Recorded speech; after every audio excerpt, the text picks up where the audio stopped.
Hello, people.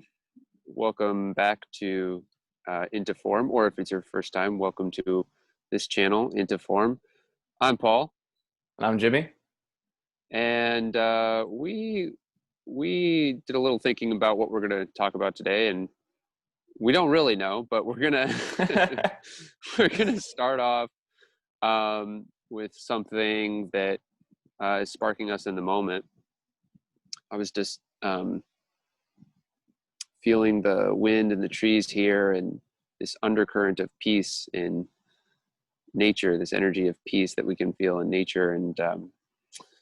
And so, hey, how about I start off asking you, Jimmy, like when we're talking about peace and inner peace, what comes up for you initially, and what would you want to share with people about Hmm. peace? Yeah, I feel like when you said that the thought came through the lack of noise, like as a as an alternate definition to peace, the lack of noise. Um, Yeah, not like external noiseness, but really like internal noise mostly, right? Like mhm. that kind of like thought noise that's buzzing, like Yeah, sometimes almost like the my absence of that. environment can be incredibly noisy, but if my inner environment is non-noisy, it's and peaceful. So we could just call it Yeah. peaceful. My inner space is really peaceful and steady and quiet. My external environment could be nuts, you know what I mean? It could be like I could be driving, there could be like all these cars on the road and trucks and people honking, like helicopters flying. I don't know how often I'm in that Yeah. scene, but it's, I find that when I drive, I can find a really steady space of peace, even if there's like all of this information and what's the word? Like stimulation Stimulation. too. Yeah, Yeah. yeah. So, okay, so then my question would be, um, if you're experiencing, say you're in a traffic jam, you're in your car and you're experiencing that state of peace, because traffic jam is like a stimulating situation. I mean, it's not necessarily easy to be, at peace in the middle of a traffic jam. You know what Mhm. I'm saying? Because there's a lot in the environment that's kind of chaotic and calling for your attention. And so, you might be in a state of peace, but that's not going to be the norm for most of the people in the traffic jam. I mean, it's going to be stressful. Mhm. So, what do you tap into? What's the inner resource that you tap into to feel peace in a moment like that? Well, I want to say something that's coming to mind is that like in that specific environment too, I think there's a lot more noise than just the awareness needed to like drive a car in a traffic jam. There's the noise of all of the energy from everybody around you. Because Yeah. like you said, not everybody's peaceful. Most people aren't. And it can be a very frustrating, like anxiety ridden environment for many people. Right. And Because we're also feeling, oh, sorry to interrupt. yeah, all good. Well, I Go was ahead. going to say, we're also feeling like the collective, like even if we're not Hmm. in the car with the other people, like we're all part of this collective energy field. And so we pick up on other people's emotions and energies, even when they're, well, especially when they're in proximity to us. So we're kind of feeling the whole traffic jam too. So Yeah, yeah. exactly. Which I think is a beautiful point to like when we're talking about what is the exterior noise that can be distracting and can take us away from peace, and it can be other people's energy, it can be other people's experience that their energy like generating and projecting out. And so when I'm Yeah. sitting in a traffic jam, I find myself like some of the highest points when I'm already peaceful and I'm the cup runneth over and I've got extra medicine to give. I find myself sending blessing, like sending love and sending like gratitude to the cars around me. And sometimes I'll just in my mind's eye like see like all of the cars in the space that I'm in and whatever, Hmm. and I'll just try holding all of them, and the people inside of them just in love and gratitude. Mm. So But you'll practice, yeah. go ahead. So you'll practice blessings and visualizing positive outcomes Mhm. and sending gratitude and love. But how do you sort of tap into that piece in the first? Because you said Yeah, like that's you already have that's an extra piece to give. it. When I have extra piece to give, and sometimes I'm just there, and like when I'm just there, that's what happens, right? And that's Hmm. not nearly as often. Like sometimes I feel like uh into that space of frustration or irritability, and then in that awareness, I feel like it starts with that awareness, like in the awareness of the disturbed, like in the awareness of my inner disturbance, there becomes like a necessity for peace, like a calling for peace. And Yeah. in that calling for peace, I find that I find it usually just through self-love, like through the and that's such an ambiguous term nowadays. I find that Mm. in showing up playfully for myself, like I'll just start getting creative and playful with myself. Especially, I'm assuming I'm by myself in the car, and this not with a friend who I can just chat Right. and ignore the whole thing. um, yeah, so I find like peace through playful creativity. It can bring me to peace. Sometimes I just choose and I just take a big deep breath and I just like let it relax, let everything relax. Mm. Um, Sometimes if I'm for some reason it's just really catalyzing and pulling on my anger strings where I still have like unhealed, unexperienced anger, I Yeah. let myself experience that anger. I don't project it outwards. I don't like start yelling at people or anything, but I let myself just like really experience like the anger that's coming Mm. forward, and that will lead to peace as well. Letting myself Mm. just fully experience whatever uh, um, Yeah. disturbing experiences arising in that I environment. I love that phrase, anger strings. Like, man, things definitely pluck on my anger strings sometimes too. Like, that's such a great metaphor. Um, I wanted to ask about, I wanted to point out in those ways of dealing with it that you shared, like in none of them are you resisting the anger because, or whatever disturbance it would be, so could be like an anxiety to, or so, just some kind of like you know, um, that maybe isn't exactly anger. But anyway, yeah, in none of those ways that you talked about how you might get from there to peace, did you say resisting it? Because like when we resist it, that just compounds the problem. Now we have that disturbance that we're dealing with, and now then we have like a fight or a inner conflict with it, and that Mhm. and that makes the situation worse. So you don't do that. You take a different approach. But one I wanted to ask you about the second one you said, because you just mentioned it very briefly about how you can just kind of just choose peace, and I feel like that might be something that's not familiar to people. So like, could you unpack that a little bit? Just choosing it, because you didn't say a lot about that, Yeah, and I feel like it's kind of in a way a complex thing that you're doing, but saying it in a simple way. You know what I'm saying? yeah. That's a challenging one too, because like, how do you say Yeah. much more about it than it's a choice? Well, it's like And you're moving your consciousness in a yeah, certain way, right? Yeah. yeah, right. I guess I forget that there's like an in-depth way. Yeah, I guess I'm very like I'm used to the paradigm of be do have, which I'll just break down that paradigm. That Mm, I forget that it's like not a like not commonly thought about in that way of life. So it's like we can look at be do have as being as the forefront of our choices, and then our doing, and then in that we'll have an experience of whatever we chose to be. As we're alternatively a lot of the time we're in what we could call like have do be, where I want to have a peaceful experience, so I'm gonna yeah. do things. I'm gonna Hmm. do things. I'm gonna meditate. I'm gonna be with my anger, Yeah. I'm gonna do and things. I'm gonna take actions. Yeah. then I'm gonna be peaceful. Yeah. And it's like, because I want to have peace. But really, what's going to happen is in have do be is there's getting stuck on the having and the just wanting to have peace. Then that's Right. that's and never really like generating it, just wanting it. And that's where have do be gets stuck up there, and it could be a very anxiety ridden place. Have do be is the paradigm of laziness generally, and this can apply to anything besides peace. This is talking about anything in life.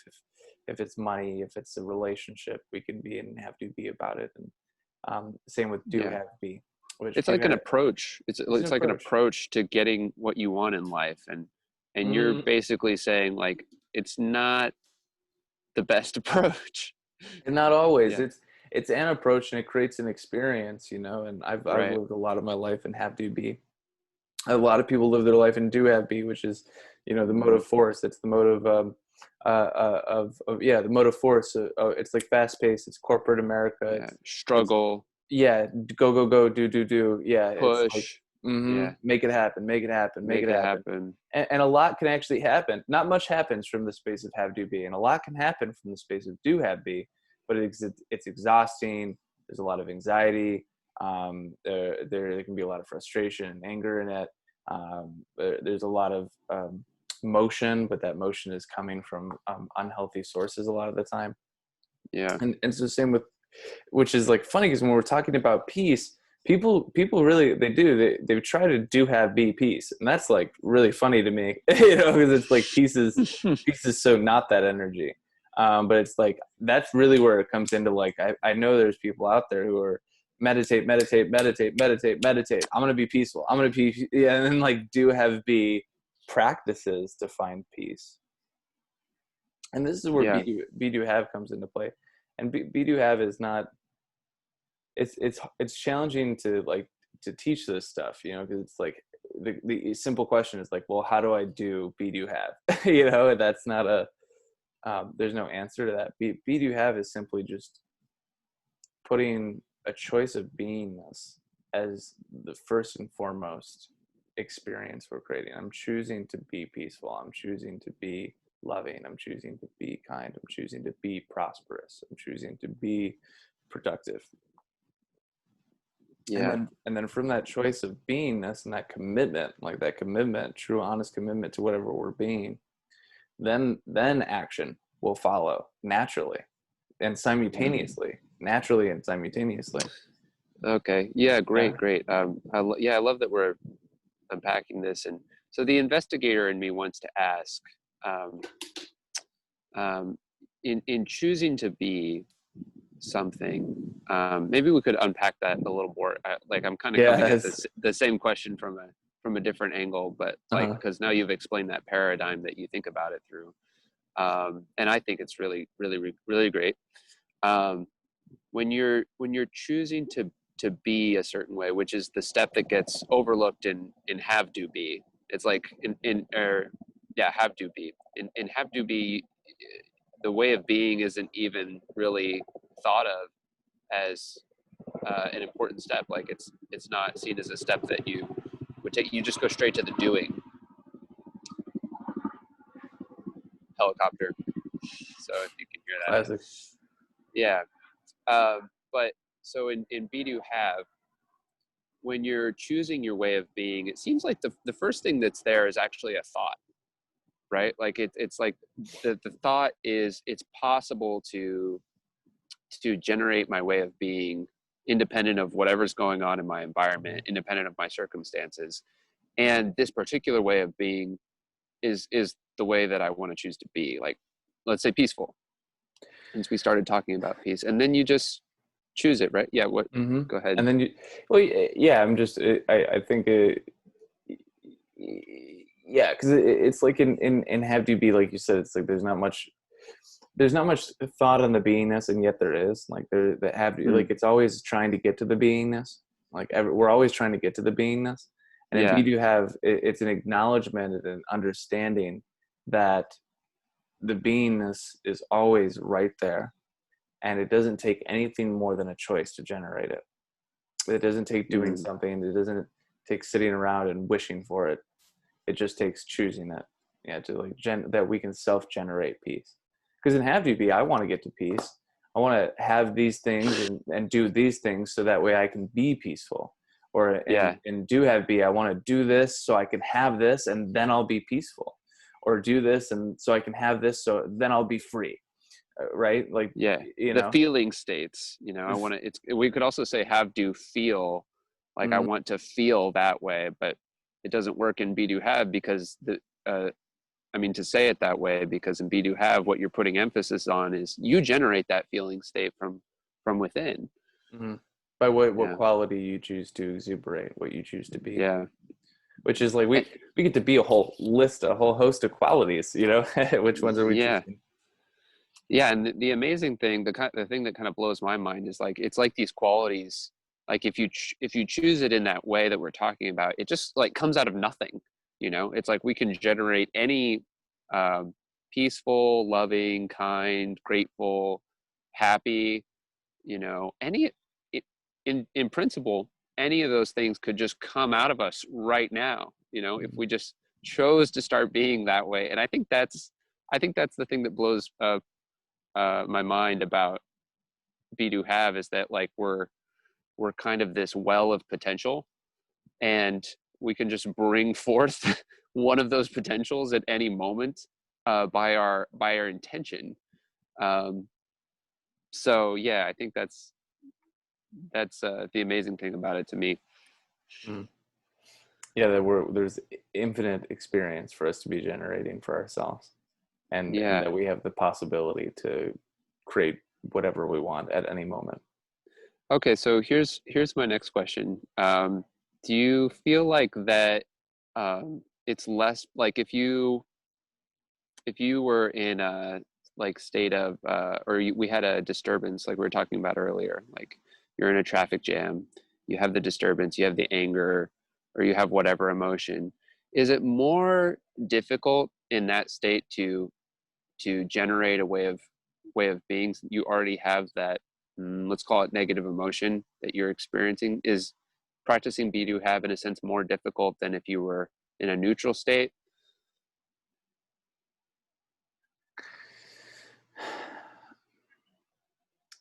I think it's interesting because it's so let's take the example where I'm like a lot of anger is being my anger strings are being pulled at me, and I'm feeling that, and Hmm. it's actually very simple to be in be do have because I'm being something already. The thing is we're always in be do have, and so uh I'm sitting there it just takes the awareness to acknowledge of, oh, I'm being angry, I'm being frustrated, yeah. and sometimes that's good, and then to like acknowledge that and let that be what I'm being, like really Yeah, let that be what I'm being, you which know. is the non-resistance again. It's like I'm not going to resist my experience, I'm just allowing it to be. Yeah, otherwise Yeah. maybe I shift into do have be, and I'm like, well, I'm feeling angry, but I gotta cut that out, and then I'm gonna, you know, and like do like a bunch of big deep breaths and try to get myself to be peaceful, and that's do have Yeah. be. But be do have is acknowledging that I'm always being something. We're always being something. What am I being Yeah. right now? I'm being angry. And if that's unconscious and we aren't conscious of that's what we're being, then maybe we're gonna start doing angry things. You know what I mean? And having, people hate us or something. We're gonna have some result because we're Right. doing angry things. But when we're acknowledging that we're being angry and just allowing that space to be, there doesn't have to be any doing that comes from that. It can be just very natural in the being state.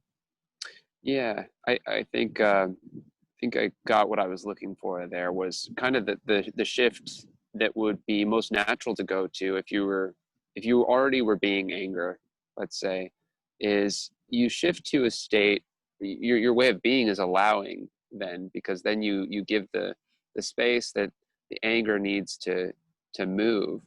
It might not be like, to me it seems like it might not be that natural to be grateful in that moment.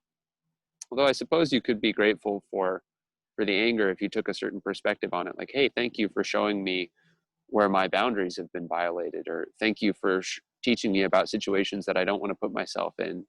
Thank you for teaching me about perspectives that I'm attached to that I didn't know I was attaching to. So there's a lot of ways you could do that, but I think allowing would be the most natural way to go with it. Yeah, I've experienced a lot of gratitude um, Mm, when I experience intense emotions. But I do hear that I think allowing, most of the time, allowing is just the most natural way to go with it. yeah. Where the gratitude usually comes from me is after I've chosen to really be with it, like after I've chosen to allow it, there's then a space that opens up for me to be grateful that I get to experience such a wide range of emotions. Um, Yeah. and really grateful that what's some of my most, like some of the moments I'm most grateful for are the moments where I find intense gratitude for experiencing things like anxiety or pain or sadness, like where I get really grateful for the fact that I'm Yeah. experiencing an experience, no matter what it is, and just how beautiful Yeah. it is, you know. And even if it's feels horrible inside, it's still, Right. wow, I'm experiencing an experience, and it's Right. horrible. You know what I mean? How cool, like how beautiful, because it's so intense and horrible, but that's amazing that I get to have that experience. Yeah. That's a very deep part of us, the part that's just grateful for life itself and any experience that we have in life, even if it's really negative or really painful. Like there's a there's a part of you, there's part of all of us, like you're talking about, that can be grateful even for that. And that's profound. Um, Mhm. yeah. Yeah. Yeah, you know, it's really, I love that we got on this topic of be do have. I think it's a really important Yeah. topic because Yeah. the idea of be do have is, it's like the paradigm, like we said, that have do be is the paradigm of laziness, do have be is the paradigm of force, and be do have is the paradigm of enlightenment. Mm, It's the paradigm where we just be where we are, you know, where we coast, you know, in like a really, it's it's like an acknowledgement of what we are. We are not doing beings. We are beings that are doing, you know? yeah. Yeah. I just realized, I think I was saying have, do, be earlier, and I meant to say do, have, be. Yeah. Anyway, I know I you get, probably flipped it around. they're You know easy to what I mumble meant. jumble. Yeah. Yeah. I'm still learning the paradigm too, Yeah, but I want to say this too. yeah, These paradigms, these are modern ways to talk about what very was five ancient thousand. Yeah. ideas. Yeah. These ideas actually derive from. So have do be derives from a word tamas. Do have be derives from a word rajas, and be do have derives from the word sattva. And Mm, sattva, rajas, and tamas are Vedic words from the, you know, ancient, or not Vedic word. They're what's that language? Um, Sanskrit. Sanskrit. Thank you. It's, I was yeah, blanking on that. Sanskrit, right? Yeah, Yeah. they're Sanskrit words from the ancient Vedic traditions and wisdom and writings and philosophies from literally 5,000 years ago. These paradigms were written 5,000 years ago, and they describe the three modes of material nature. And so what we're talking about here, rajas, tamas, sattva, have you be, do have be, and be do have. None of them are like bad modes by any means. They're merely the modes that we live in material nature. And Yeah. it's very natural for us to rotate through all of them, to move from one to the other to the other, to just be moving constantly in these different modes of nature. And the goal is to be in Bidu have, to be in Sattva for most of our day, to be consciously aware that we are being first, that we are choosing our beingness before anything. And that's what we're putting our focus and attention on, is who we're choosing to be. Yeah. Which is a continual practice of where's my attention, and what's the intention that I'm bringing to this moment, or what's the sort of default habitual intention that I just fell into, or I fell into unconsciousness and started manifesting a way of being without even realizing it. So I Mm, started being something just automatically, because that's how I was, that's how I've always done it. uh, exactly, because we're always in be do have, and it's just whether, like you said, are we mm, aware of it, or are we unconscious about it? yeah, that feels like the truth. Um, well, brother, my phone's getting low on battery here, so I feel like it might be good to cut this one short. Cool. Um, Yeah, we're still like pretty good. We're 24 minutes. 24 minutes. Yeah.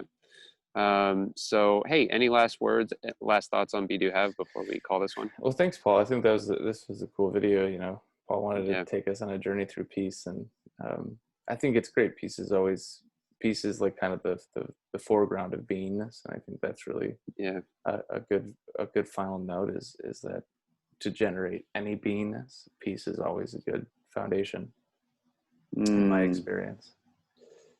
yeah. Yeah. Thanks for the final note, final thought. Cool, And thanks great. everybody for tuning in. Thanks for watching, joining us, and listening to us talk about Be Do Have, and hope it was helpful to you. Yeah. Mm. Thank you all. Thank you. Yeah. Much love to you. Much love. Blessings. Bye.